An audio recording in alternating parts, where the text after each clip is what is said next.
ओम नमो भगवते वासुदेवाय। ओम नमो भगवते वासुदेवाय। ओम नमो भगवते वासुदेवाय। श्रीमद् भागवतम चौथा कैंटो नौवां अध्याय और 21 20 और 21 श्लोक एक साथ हैं। तो इसके पहले हमने सुना कि भगवान ने ध्रुव महाराज को कहा उनकी ग्लोरिफिकेशन सुनने के बाद कि हे राजपुत्र ध्रुव, तुमने पवित्र व्रतों का पालन किया है, मैं तुम्हारी आंतरिक इच्छा भी जानता हूँ। वो आंतरिक इच्छा हम सब जानते हैं कि उन्होंने शुरू की झगड़ा आपको याद है। उतानपाद अपने दूसरे बेटे को लेकर बैठे थे और ये गोदी में बैठना चाहते थे पिताजी के, लेकिन पिताजी ने कुछ बोला नहीं क्योंकि साथ में खड़ी थी उनकी सौतेली माँ जो चाहती नहीं थी कि बैठे। और इस इच्छा से कि मैं अपने पिताजी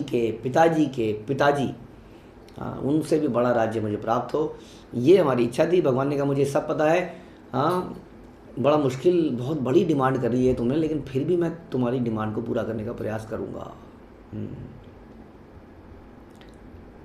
ओके ओके 20-21 भी हो गया था, सॉरी यस 20-21 भी हो गया था। उसके बाद भगवान ने कहा मैं तुम्हें ध्रुव लोक दूंगा जो कि सारे नक्षत्र इत्यादि उसकी परिक्रमा करेंगे। अब है 22।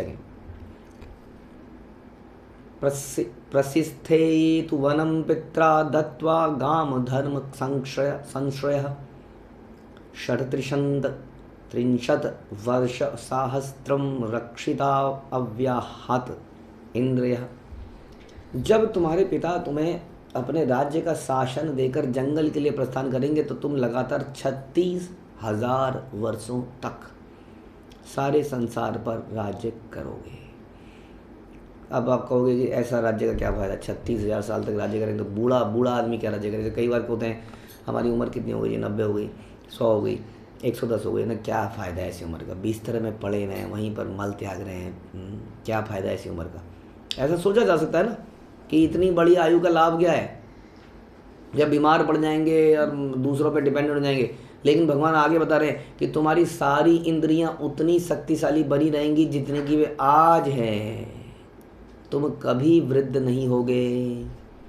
अब ये कैसे पॉसिबल है, जन्म मृत्यु जरा व्याधि दुख दोषानुदर्शनम, ऐसा बोला जाता है कि भगवान कहते हैं कि व्यक्ति तो बूढ़ा होता ही होता है।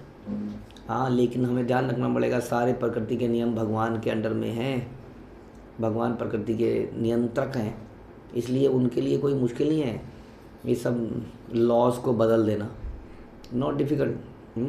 ऐसा भगवान की शक्ति है। हम सुनते ही हैं इच्छा शक्ति की इच्छा मृत्यु, भीष्म पितामह, चिरंजीवी लोग, कितने लोग आज भी जीवित हैं, उनमें हम उनके नाम भी सुनते हैं। तो ये जो प्रकृति के नियम है ये भगवान के अंडर में ही है, इसलिए भगवान ने उनको ये आशीर्वाद दिया कि तुम 36,000 साल तक राज्य करोगे जब तुम राजा बनोगे तो। हाँ, और कौन से लोग का राज करोगे, अपने पिताजी का ये शासन तो तुम्हें मिलेगा ही, साथ में तुम्हें ध्रुव लोक मिलेगा जो कि बहुत ही बड़ा हो गया, सारे लोगों से बड़ा हो गया। और 36,000 साल तक तुम वहाँ के राजा बने रहोगे, ऐश्वर्य रहेगा, और उसमें तुम्हारी कभी इंद्रियाँ बूढ़ी नहीं होंगी, मतलब तुम्हें ये बुढ़ापा कभी नहीं हो, तुम कभी वृद्ध हो गए ही नहीं। अब सतयुग के लोग 1 लाख साल तक जीवित रहते थे, उसमें से 36,000 साल तक ये राजा ही बने रहेंगे। अब ये वरदान उनको मिला जो कि सुनने में बहुत अच्छा लगता है। त्वद्भ्रातरि उत्तमे नष्टे मृगयायाम तु तत्मना अन्वेषन्ति वनम माता दावाग्नि सह प्रविक्षति। भगवान ने आगे क्या कहा सुनिए कि निकट भविष्य में तुम्हारा भाई उत्तम जंगल में शिकार करने जाएगा, जब शिकार में मग्न होगा तो मार डाला जाएगा। तुम्हारी विमाता जो सारी फसाद की जड़ थी सुरुचि, अपने पुत्र की मृत्यु से पागल हो जाएगी और उसकी खोज करने जंगल में जाएगी, बेटा बेटा बेटा, और वहाँ पर आग लग रही होगी, जंगल में जो आग लगती है उसमें जल कर मर जाएगी। ध्रुव ने कुछ नहीं बोला था ऐसा कि मुझे तो राज्य देना और इनको इस मेरी सौतेली माँ को जला डालो। भगवान ऐसा कोई इच्छा नहीं करी थी भगवान ने। इसलिए कहते हैं कि भक्त के प्रति कुछ करने से ना, कहते हैं कि भक्त तो माफ़ कर देता है लेकिन भक्त के पद की जो धूली है वो माफ़ नहीं करती है, ऐसा हम सुनते हैं। यहाँ पर भगवान माफ़ नहीं करते हैं। राजा अम्बरीश के ऊपर जब अटैक किया था दुर्वासा मुनि ने, तो राजा अम्बरीश ने तो केवल हाथ खड़े करके ऐसे जोड़ के खड़े हुए थे, याद है आपको कहानी कि जब एकादशी के दिन एकादशी पारण का समय आ गया था, उसी वक्त दुर्वासा मुनि घर पे आ गए और हाँ इन्होंने बोला मुनिवर आप कुछ खाएंगे पिएंगे, तो उन्हें खाएंगे लेकिन पहले नहा तो आएँ। वो नहाने गए, उसी समय एकादशी का व्रत का पारण का समय आ गया। क्या करें, ऐसे में व्रत का पारण कर देते हैं तो दुर्वासा ऋषि सोचेंगे कि मेरे से पहले खा लिया। जैसे हमारे भक्त लोग कई बार चावल का दाना खा लेते हैं। अब कोई मेहमान बोले दुष्ट कहीं के, मेरे से पहले खा लिया। उन्हें क्या खाया? चावल का दाना खाया। इन्होंने चावल का दाना भी नहीं खाया, इन्होंने केवल पानी पी लिया कंसल्टेशन के बाद। लेकिन दुर्वासा मुनि नाराज़ हो गए, पानी पी लिया मेहमान के आने से पहले, पीने से पहले। तो इन्हें तुरंत जो है उनको मारने के लिए अपना जटा से एक कृत्या पैदा करी और उसने भस्म करने के लिए गई, और अम्बरीश महाराज हाथ जोड़ के खड़े। अम्बरीश महाराज ने कोई ऐसी डिमांड नहीं करी कि भगवान कहाँ हो आप हमने सुना है कि सुदर्शन जी हमेशा भक्तों की रक्षा में रहता है, आइए और इसका गला काट के दिखा दीजिए, दुर्वासा को मजा चखा दीजिए। बहुत त्राही त्राही मचा रखी है, कई बार इसने ऐसे केस कर रखे हैं, ख़त्म करो इसकी कहानी। कुछ नहीं बोला था ऐसा, लेकिन फिर भी वहाँ पर सुदर्शन आए और दुर्वासा के पीछे बढ़ गए। तभी भगवान बोलते हैं अहम भक्त पराधीन, कि मैं भक्तों के पराधीन हूँ, मैं क्या करूँ। इसलिए हमें ये बातों को विशेषता सोचना चाहिए इस बारे में कि इवन ये तो फ्यूचर टू बी डिवोटी थे, future devotee. Dhruv was not devotee at that time. आप कहेंगे अपराध क्यों लगा, लेकिन फ्यूचर डिवोटी बनने वाले थे। अब भगवान ने देखा कि इन लोगों ने इसके जीवन में हराम किया तो अब क्या करें ऐसा। हाँ, तो दिस इज़ द ट्रुथ। इसलिए हमें वैष्णव अपराधों से हमेशा बचना चाहिए। ये जो बेमतलब की जजमेंट और बेमतलब की प्रजल्प, बेमतलब की फॉल्ट फाइंडिंग से बचना चाहिए। तो भगवान क्या कहते हैं कि उत्तम मारा जाएगा जंगल में शिकार द्वारा, और उसकी माँ जल कर समाप्त हो जाएगी। इसलिए प्रभुपाद भी लिख रहे हैं वैष्णवों को प्रसन्न या अप्रसन्न करने से परमेश्वर की प्रसन्नता तथा नाराजगी पर प्रभाव पड़ता है। समझ में आया? इसलिए वैष्णव हमारे जीवन में जरूरी है, लेकिन हम उनको इग्नोर करते हैं।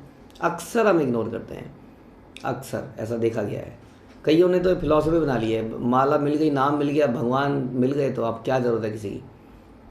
जितना वैष्णव के बीच में रहोगे उतना वैष्णव अपराध होगा। वैष्णव से ही दूर जाओ, बढ़िया है। तो ऐसा नहीं है। विश्वनाथ चक्रवर्ती ठाकुर प्रभात बताते हैं कि यस्य प्रसादात भगवत प्रसादा, गुरु को प्रसन्न करने से भगवान प्रसन्न होते हैं। तो गुरु के दूर जाने से कैसे होंगे, है ना।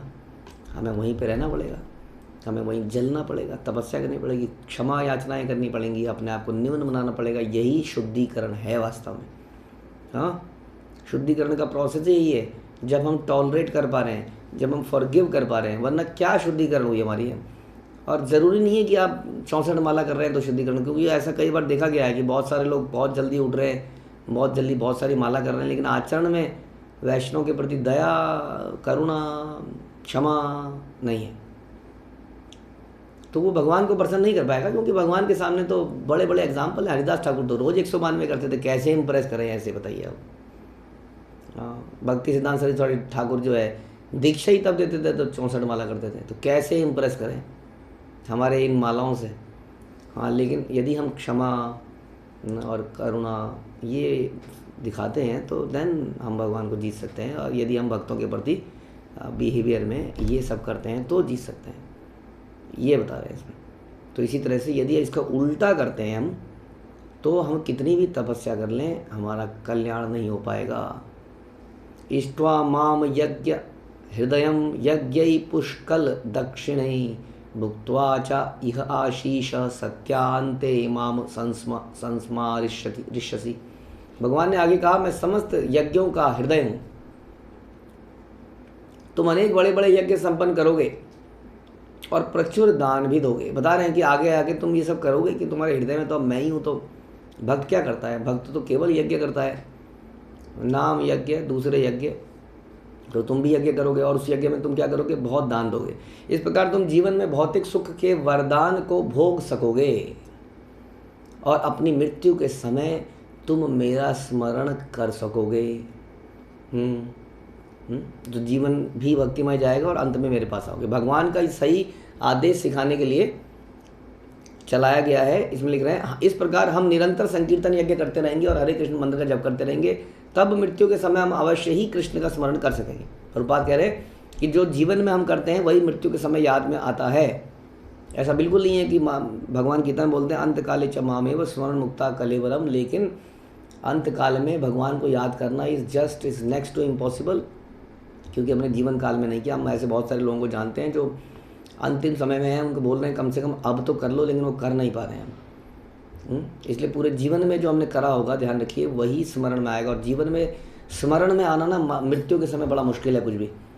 उसके लिए केवल करने से भी काम नहीं चलेगा। जो हमारी चेतना में होगा, जीवन में चेतना में, समझ रहे हैं, यानी कि हमारे सब कॉन्शियस माइंड में भी यदि गुरु भगवान सेवा है तभी वो याद आएगा। क्योंकि समझ लीजिए उस वक्त एक्टिव माइंड काम नहीं कर रहा होता है मृत्यु के समय, सब कॉन्शियस माइंड ही काम कर रहा होता है। आदमी को शुद्ध बुद्ध खो सी जाती है।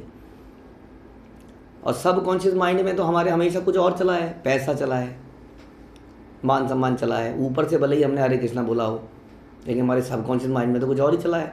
तो मृत्यु के समय में वो सब कॉन्शियस माइंड को ही ध्यान आएगा, क्योंकि आपकी कॉन्शियस तो है ही कहाँ उस वक्त देखा जाए तो, है ना। कई बार तो आदमी बेहोश ही होता है, कई बार वेंटिलेटर में होता है। तो उस पर क्या सोचेगा, बताइए। वही सोचेगा जो उसने जीवन में इंटरनली सोचा होगा। इसलिए भक्ति इंटरनल मैटर है, गहरा मैटर है। ऊपर ऊपर करने से लाभ नहीं मिलेगा। इसलिए केवल ये बोल देना कि अंतकाले चमावे, वैसे काम नहीं चलेगा। बड़ा ही मुश्किल है इस चेतना को जब हमने जीवन भर डेवलप किया होगा।